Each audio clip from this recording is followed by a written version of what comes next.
সামনেই আসছে পৌষ সংক্রান্তি। সংক্রান্তিতে আমাদের বাঙালি বাড়িতে প্রায় পিঠে পুলি কিন্তু হয়েই থাকে। তো চলুন, আজকেও আমি একটা সংক্রান্তি স্পেশাল রেসিপি ভাপা পুলি পিঠে আজ আমি আপনাদের সাথে শেয়ার করব। খুবই সহজ পদ্ধতিতে আপনারা বাড়িতেই বানিয়ে নিতে পারবেন এই পিঠে। তো চলুন, আজকের রেসিপিটা শেষ পর্যন্ত দেখার জন্য অনুরোধ রইল। আমার রেসিপি যদি ভালো লাগে অবশ্যই চ্যানেল সাবস্ক্রাইব করে পাশে থাকার জন্য অনুরোধ রইল। চলুন রেসিপিটা দেখে নেওয়া যাক। নমস্কার বন্ধুরা, রুনুর নিরামিষ রান্নাঘরে সবাইকে আবারও একবার আমন্ত্রণ জানাই। রেসিপিটা বানানোর জন্য প্রথমে আমি গ্যাসে কড়া চাপিয়ে দিয়েছি, তাতে দিয়ে দিয়েছি 1.5 গ্লাস পরিমাণ জল। জলের মধ্যে দিয়ে দিলাম 1 টিস্পুন পরিমাণ নুন। জলটা যখন খুব ভালোভাবে ফুটে উঠবে তখন আমি এর মধ্যে দিয়ে দেবো বেশ কিছুটা পরিমাণে চালের গুঁড়ি। এটা আমার বাড়িতে তৈরি করা চালের গুঁড়ি। আপনারা কিন্তু বাজারের কেনা চালের গুঁড়ি হলে সেদ্ধ চালের গুঁড়িটা কিনেও করতে পারবেন। এবার আমি খুন্তি দিয়ে খুব ভালোভাবে নাড়িয়ে চাড়িয়ে কাই টেনে নেব পিঠের জন্য। দেখুন এই রকম যখন শুকনো শুকনো টাইপের হয়ে যাবে তখন আমি এটা কড়ার থেকে নামিয়ে নেব। দেখুন কাইটা কিন্তু আমার হয়ে গেছে। এবার আমি এটা কড়ার থেকে নামিয়ে নেব।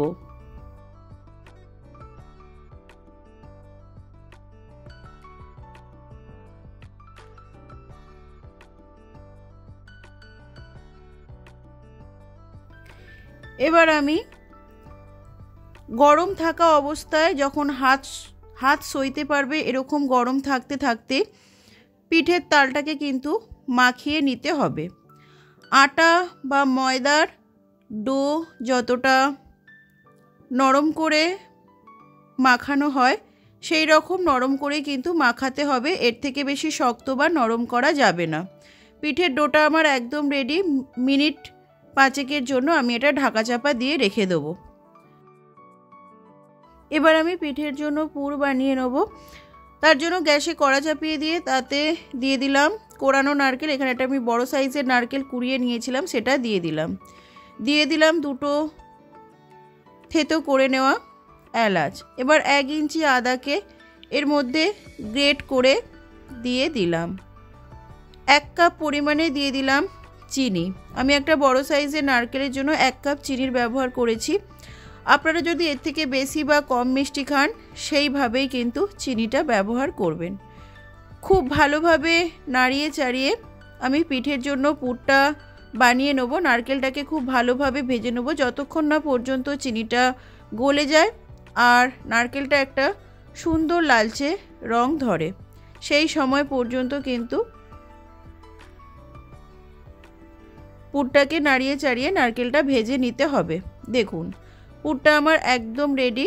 এবার আমি পুরটাকে নামিয়ে নেব। নারকেলে একটা সুন্দর কালার ধরেছে। এবার আমি এটাকে নামিয়ে নেব।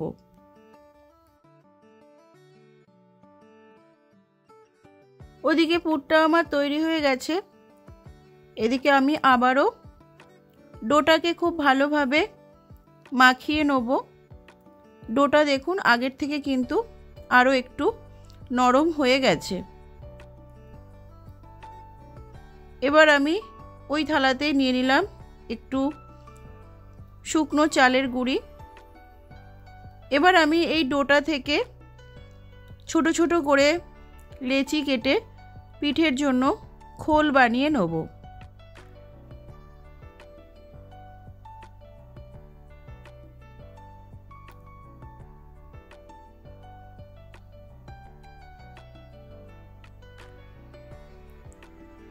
প্রথমে আমি এই লেচিটাকে শুকনো চালের গুঁড়িতে একটু মাখিয়ে নেব। এর ফলে খোলটা খুব সহজেই বানানো হবে। এবার 2 হাতের মধ্যে এইভাবে প্রেস করে করে ঘুরিয়ে ঘুরিয়ে একটা বাটির শেপে খোলটা আমি বানিয়ে নেব। খোল যত পিঠের পাতলা হবে পিঠে কিন্তু খেতে ততটাই সুস্বাদু হবে। এবার ওই নারকেলের পুরটা পিঠের খোলের মধ্যে দিয়ে দুদিক থেকে পিঠের মুখটা বন্ধ করে দেবো।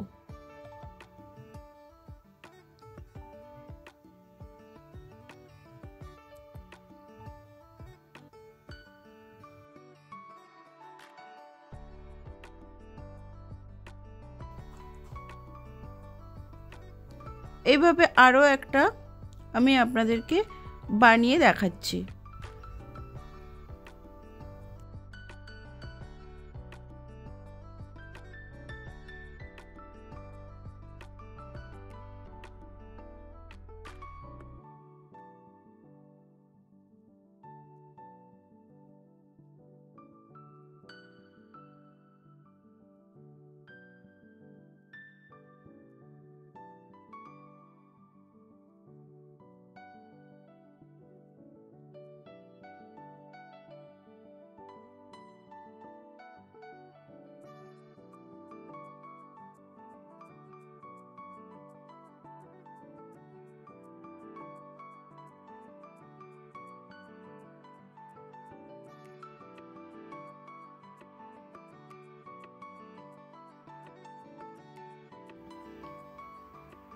দেখুন আরও একটা পিঠে আমি বানিয়ে নিলাম।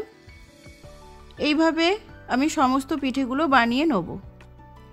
বেশ কিছু পিঠে আমি বানিয়ে নিয়েছি। এবার আমি এগুলোকে ভাপিয়ে নেব।